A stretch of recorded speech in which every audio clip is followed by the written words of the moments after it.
Assalamualaikum warahmatullahi wabarakatuh. Alhamdulillah, alhamdulillahilladzi an'amana bi ni'matil iman wal islam wal ihsan wal afiyah wal ma'rifah.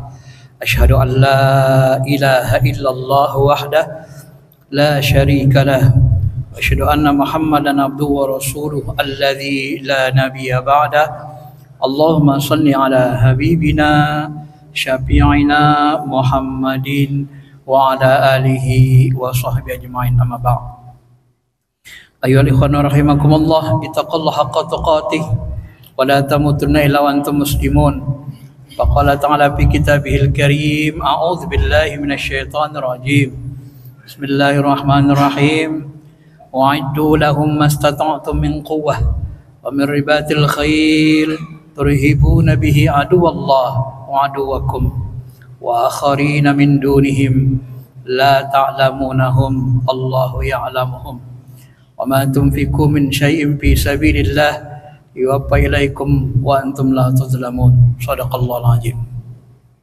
Hadirin jemaah sidang Jumat yang dirahmati Allah, mari sama-sama kita jaga, kita tingkatkan, kita perjuangkan terus keimanan, ketakwaan kita sampai akhir penghidupan.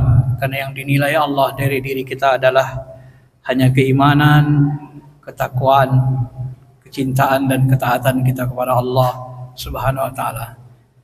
Segala sesuatu yang tidak dihubungkan dengan keimanan, ketakwaan, ketaatan, maka dia akan menjadi sesuatu yang hina dalam pandangan Allah. Baik dia mulia dalam pandangan manusia seperti jabatan, pangkat, harta, wanita, keluarga dan seterusnya. Ma'asyiral muslimin, tema khutbah singkat kita pada kesempatan ini adalah bagaimana Nabi sallallahu alaihi wasallam membangun kota Madinah, membangun sebuah peradaban yang tinggi, menciptakan sebuah negara yang kuat iman umatnya, ekonominya makmur, berkeadilan, bahkan militernya pun ditakuti oleh dunia. Nabi Muhammad diutus untuk kita contoh, termasuk dalam hal bernegara, membangun sebuah negara. Nabi Muhammad telah membuktikan kebenaran agama Islam, dan Allah telah memberikan kita kenyataan berdasarkan sejarah yang ada, dan sampai hari ini pun kita bisa melihat bukti-bukti nyata bahwa Nabi Muhammad itu benar-benar ada, agar dijadikan sebagai uswah teladan bagi seluruh umat manusia. Ma'asyiral muslimin, jemaah sidang Jumat yang dirahmati Allah, bagaimana cara Nabi membangun kota Madinah? Sebelum Nabi SAW hijrah ke Madinah membangun kota ini, Nabi sudah membina iman sahabat 13 tahun.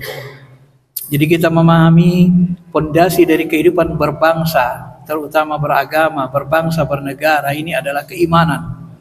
13 tahun dibentuk keimanan ini. Tidak ada ayat perintah salat 5 waktu, tidak ada ayat tentang puasa, zakat, haji, umroh, tidak ada ayat tentang waris. Tapi digembleng terus keimanan, keyakinan kepada Allah. Dan setelah itu Nabi Muhammad diperintahkan hijrah. Apa yang pertama kali dibangun Nabi? Nabi SAW membangun masjid. Masjid yang dibangun Nabi di masyarakat muslimin tidak hanya sebagai pusat ibadah, tapi juga pusat militer, komando, menyelesaikan banyak masalah sosial.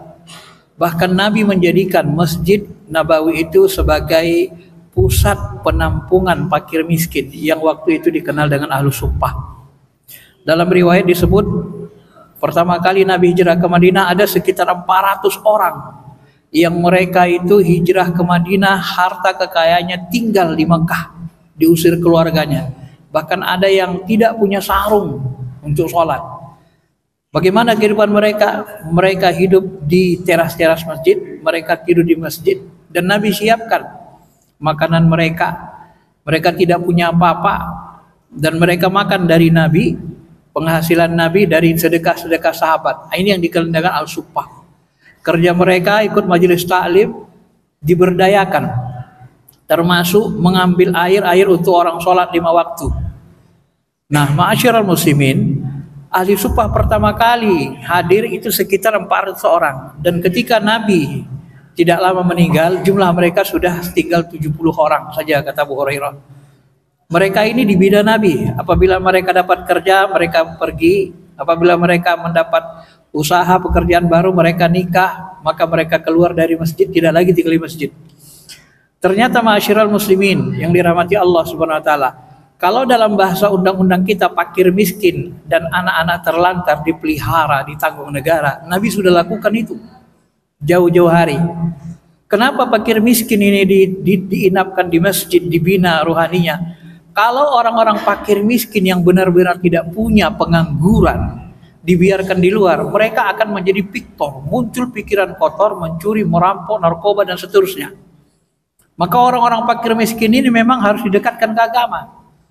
Sampai dia betul-betul nanti mendapat kerja, baru dia keluar dari masjid. Ini luar biasa bagaimana ilmu kenabian menyelesaikan masalah sosial.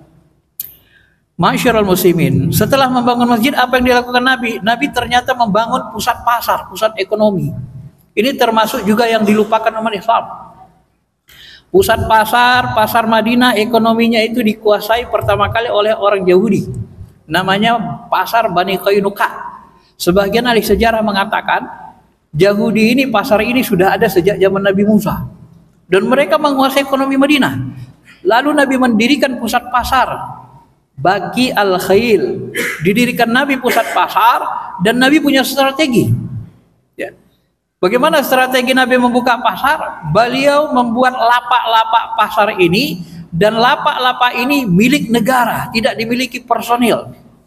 Siapa yang pertama kali datang ke pasar itu, maka dia bisa memilih lapak yang dia suka.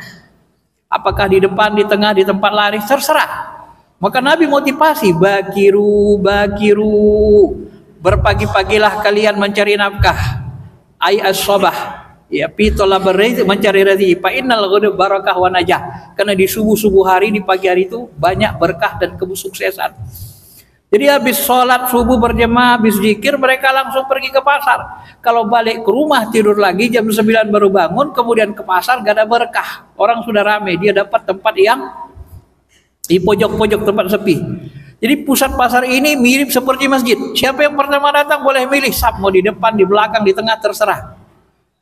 Ini uniknya Nabi, bagaimana ilmu kenabian. Dan pusat pasar ini tidak ada pajak, tidak ada sewa, tidak ada retribusi, tidak ada pengutipan. Sehingga harga-harga bisa ditekan murah. Nabi didik sahabat cara berdagang, dididik moral, teknik berdagang, etika ekonomi Islam. Dididik Nabi, kalau kalian berdagang, benimbang, lebihkan timbangannya supaya pembeli menjadi senang. Itu salah satu strategi Nabi. Itu diajari cara sahabat berdagang. Sehingga nanti masyarul muslimin, ekonomi Madinah ini jatuh ke tangan umat Islam. Pasar Bani Qainuqa yang sudah lebih dari mungkin 1000 tahun sejak zaman Nabi Musa katanya sudah ada, itu ambruk. Kenapa? Di pasar ini banyak penipuan. Di pasar ini banyak riba yang dikembangkan Yahudi. Di pasar ini juga banyak kejaliman. Perempuan-perempuan wanita muslim sering dilecehkan, ditarik-tarik jilbabnya, dibuka orangnya orang Yahudi. Sehingga nanti pada akhirnya pasar Bani Qainuqa ini roboh. Akhirnya umat Islam yang menguasai pasar, bangkitlah ekonomi. Muncullah konglomerat muslim. Abdurrahman bin Auf, Said bin Jubair, Utsman bin Affan meningkat. Nah, yang seperti ini kalau kita mau berkaca kepada Nabi, ya katanya kita mau ikut sunnah, ini termasuk sunnah besar. Apakah ekonomi kita dikuasai umat Islam? Madinah itu ekonominya dikuasai umat Islam. Tapi kita di Indonesia walaupun 85%, tapi kita tidak menguasai ekonomi. Kenapa? Karena kita tidak menguasai pasar. Maka Nabi mengatakan, walaupun sebagian mengatakan hadis ini ada lemahnya, tapi secara realnya hadis ini benar secara kenyataan. Alaikum bittijarah fa inna fiha tis'atu asyar rizq. Hendaklah kalian berdagang, hendaklah kalian menguasai pasar. Sebab di pasar itu, dunia perdagangan itu ada 90% ekonomi. 90% rezeki itu di pasar. Coba perhatikan diri kita. Peci kita beli di pasar. Jubah kita beli di pasar, sarung beli di pasar, baju beli di pasar, sepatu, sandal, kaos kaki beli di pasar. Jadi wajar kalau dikatakan Nabi 90% rezeki ekonomi itu di pasar. Maka Nabi sangat perhatian dengan ekonomi. Ini kita ngaku muslim, tapi kita dalam ekonomi selalu lalai. Coba perhatikan di sebelah kita ini pusat pasar ini siapa yang menguasai? Siapa yang miliki? Kok bisa-bisanya orang non-Islam yang punya? Kok bisanya pasar properti, pasar buah, pasar ikan, kok bisa-bisanya yang memilikinya kebanyakan orang-orang non-Islam? Ini kan aneh cara beragama kita nih. Kenapa kita tidak mencontoh Nabi? Kita kira Nabi itu tidak mementingkan ekonomi. Nah, maka Nabi membuat kebijakan sehingga ekonomi Madinah itu bangkit. Yang ketiga, ma'asyiral muslimin yang dirahmati Allah, apalagi yang diperhatikan Nabi, Nabi memperkuat pertahanan militer. Ketika ayat yang saya bacakan tadi turun, wa'iddu lahum mastata'tum min quwwah, siapkanlah kekuatan yang kamu punya. Sahabat bertanya, ya Rasulullah, apa yang dimaksud dengan kuah? Al-quwah huna rimayah. Kekuatan di sini adalah memanah, pacuan kuda. Karena waktu itu masa perang dibutuhkan kemampuan membunuh jarak jauh dengan panah, kemampuan pacuan kuda. Maka Nabi memerintahkan sejak awal, ajari anak-anak kalian, alimu auladakum birrimayah wassibaha, ajari anak kalian pacuan kuda, ajari anak kalian memanah dari kecil, ajari. Nabi motivasi. Bahkan Nabi dalam hadis sahih mengatakan 3 hal yang tidak dianggap sia-sia, ya. Apa itu? Walaupun dia sebetulnya main-main, iya, menjinakkan kuda, pacuan kuda, memanah, itu olahraga yang dihubungkan dengan jihad. Nabi selalu menghubungkan sesuatu yang bersifat kelihatan olahraga seperti sia-sia, tapi dihubungkan ke akhirat. Maka Nabi SAW motivasi sahabat. Pertanyaan kita, apakah panah, alat-alat militer waktu itu diimpor dari luar negeri? Ternyata tidak. Panah buat sendiri, pacuan kuda ternak sendiri. Artinya ma'asyiral muslimin, militer yang didirikan Nabi, dibentuk Nabi ini mandiri. Sejak kecil sudah jago manah, jago bunuh jarak jauh, jago mahir kuda. Maka di tahun ke-9 Hijrah, saya ingin tegaskan, waktu itu yang menjadi negara kerajaan adikuasa adidaya adalah Persia dan Romawi. Persia itu setara dengan Rusia sekarang, Romawi itu setara dengan Amerika. Tahukah kita di 9 Hijrah Nabi SAW, Romawi itu mengirim 100.000 pasukan. Ada mengatakan 40.000, ada mengatakan 100.000, akan mengatakan lagi ratusan ribu. Mengirim 100.000 pasukan militer untuk menyerang Madinah. Itu masa sulit di perang Tabuk, ekonomi sulit. Nabi mengerahkan membawa 30.000 pasukan. Dan Nabi ketika itu memotivasi pasukan untuk berjihad. Dan Raja Heraklius yang dikenal dengan Raja Adidaya hari itu, ternyata ciut nyalinya, tidak berani menyerang Madinah melihat pasukan Madinah, dan dia siap membayar peti, menyerah. Bayangkan apa yang ingin pesan, apa yang ingin kita sampaikan. Bayangkan negara yang didirikan Nabi Madinah itu ditakuti negara adidaya, ditakuti Amerika dan Uni Soviet. Itu yang dia contohkan Nabi, bukan negara kere seperti negara kita ini. Kita mayoritas Islam, maka di tangan Nabi dan sahabat, Islam itu yu'la, ya'lu, tinggi, wala yu'alai, tidak ada yang lebih tinggi darinya. Ditakuti dia. Raja Heraklius pun takut. Dan bahkan nanti setelah wafatnya Nabi SAW, Persia dan Romawi ditaklukkan oleh Umar bin Khattab. Makanya Umar bin Khattab itu dibunuh orang Persia, Abu Lu'lu'. Kenapa? Karena dia invasi Persia, dia kuasai Persia, menang Persia. Orang-orang Persia dendam kepada Umar bin Khattab. Dan kebencian Syiah diprovokasi orang Persia sehingga mereka benci kali kepada Umar bin Khattab. Itulah negara yang dibuktikan Allah dan Rasulnya, yang dicontohkan. Bukan negara seperti negara ini, ya. Jadi kuat ekonominya, imannya, kuat ekonominya, kuat militernya. Kita ini serba lemah, imannya lemah, ekonominya lemah, termiskin di Asia Tenggara, banyak kelaparan, terkorup lagi. Dan kita juga termasuk militernya yang lemah. Kapal Hindu aja nggak punya. Di masa Muawiyah sahabat sudah punya kapal perang, angkatan laut. Kita sekarang kapal Hindu nggak punya. Kalau dibilang kita nggak punya duit, kemarin ada yang rugikan negara sampai 300 triliun. Orang terkaya dari tambang itu punya 370 triliun duitnya. Itu bisa beli 2 kapal induk. Hanya menghasilkan dari tambang. Ma'asyiral muslimin. Jadi negara ini sebenarnya salah kelola. Negara ini salah urus. Karena yang mengurusnya banyak yang tidak becus. Sehingga kita mundur. Maka ketika Palestina diinjak-injak Yahudi, diinjak-injak Tel Aviv, apa yang bisa kita lakukan? Menonton. Tahukah kita jumlah orang Tel Aviv cuma 9 juta? Orang Jakarta itu 11 juta. Lebih banyak penduduk Jakarta daripada orang Yahudi di Tel Aviv. Tapi apa yang bisa kita lakukan? Gak ada. Saudi bermewah megah, tapi gak punya kekuatan, memble. Gak bisa nekan supaya damai. Hanya bisa menonton. Apalagi Jordania, apalagi Mesir, semakin lemah. Inilah negara-negara Islam yang kita contohkan kepada dunia.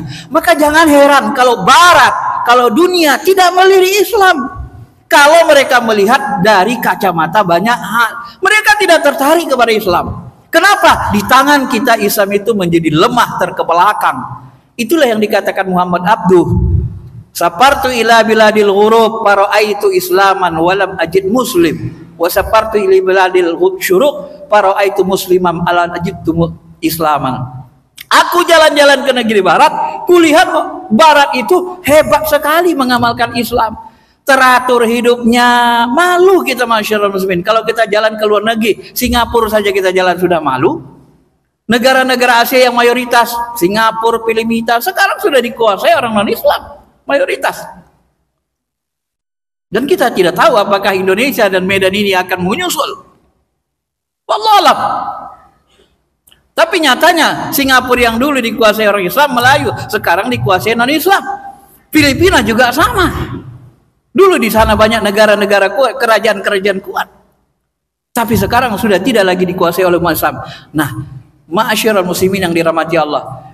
Dan yang terakhir, apa yang dilakukan Nabi SAW? Yang kelima adalah beliau mempersaudarakan umat Islam. Saudara angkat, kaum muhajirin, hijrah dari Mekah ke Madinah. Diambil 100 orang, dipersaudarakan. Kamu saudara angkat sama fulan, kamu saudara angkat sama fulan.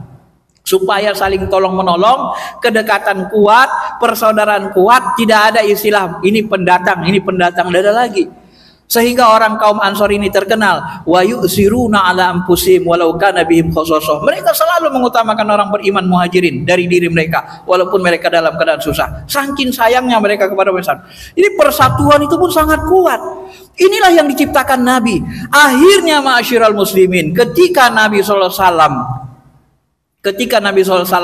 patun Mekah mau melaksanakan ibadah haji, orang-orang di luar Islam pun kagum melihat Nabi SAW menciptakan sebuah negara. Apa kata orang-orang kafir Quraisy? Hindun waktu itu berkata kepada Abi Sufyan, kenapa Dun? Coba perhatikan. Sekarang Muhammad tuh dia sudah menguasai Madinah dan sekarang dia bawa pasukan besar dan dia akan menaklukkan Mekah, menguasai Mekah. Ya, memang begitulah. Nah, itulah. Kamu berpikir nggak? Sekiranya Latta Ujamanat ini benar-benar Tuhan, maka tidak mungkin dia tidak bisa menolong kita melawan Muhammad. Maka hari ini sebenarnya aku tidak percaya lagi Latta Ujamanat ini Tuhan. Kenapa? Tuhan kayak apa kayak gini? Masa kita sembah, memuja-muji, meminta tolong melawan Muhammad, dia tidak bisa tolong kita melawan Muhammad? Yang benar itu Tuhan Muhammad. Coba lihat Muhammad, dari fakir miskin, dari orang kere, sekarang dia menguasai jazirah Arab. Sekarang Persia Romawi pun takut kepadanya. Itu baru benar Tuhannya. Gugur iman Hindun, gak percaya dia. Maka turun ayat Iza ja'a nasrullahi wal fath. Kalau sudah datang kemenangan yang diciptakan Allah, ditunjukkan Allah, Paro'aitan nasa yadkhuluna fihi dinillahi afwaja. Baru manusia berbondong-bondong memeluk agama Islam. Tanpa harus kita dakwai, tanpa kita suruh. Kenapa? Karena kita sudah tampilkan. Nabi tampilkan Islam itu ya'lu wala yu'lail. Tampilkan Islam itu tinggi. Maka berguguranlah iman orang kafir Quraisy. Akhirnya mereka baru masuk Islam. Kenapa kau masuk Islam, Hindun? Apa jawab Hindun? Aku bukan masuk Islam, tapi Islam yang masuk ke dalam hatiku. Gak bisa nahan aku. Begitulah bahasa yang diungkapkan Hindun. Walaupun dia orang yang paling kejam, yang memakan hati Hamzah, singa Allah, hati pakcik Nabi SAW, saking bencinya kepada Hamzah dan Islam. Tapi dia melihat nyata, dalam bahasa lainnya, di tangan Allah orang soleh, di tangan Nabi dan sahabat, kebesaran Allah itu nyata, melek mata kita. Itulah Islam itu. Bukan Islam yang seperti kita amalkan hari ini, yang jauh dari panggang dari api. Mudah-mudahan bisa membuat kita introspeksi diri untuk memperbaiki keadaan kita menjadi lebih baik kepada masa depan. Perhatikanlah apa yang diperhatikan Nabi yang kita jelaskan tadi. Perhatikan fakir miskin, bangun masjid. Perhatikan juga ekonomi, kuasai pasar. Karena pasar itu 90% di sana adalah ekonomi. Kemudian perhatikan persaudaraan, jangan berpecah belah, dan juga militer. Ini harus menjadi kuat sehingga kita bisa menekan negara-negara yang menjalimi umat Islam. Barakallahu li wa lakum fil Qur'anil Karim wa nafa'ani wa iyyakum bima fihi minal ayati dzikril hakim wa taqabbala minni wa minkum tilawatahu innahu al ghafurur rahim.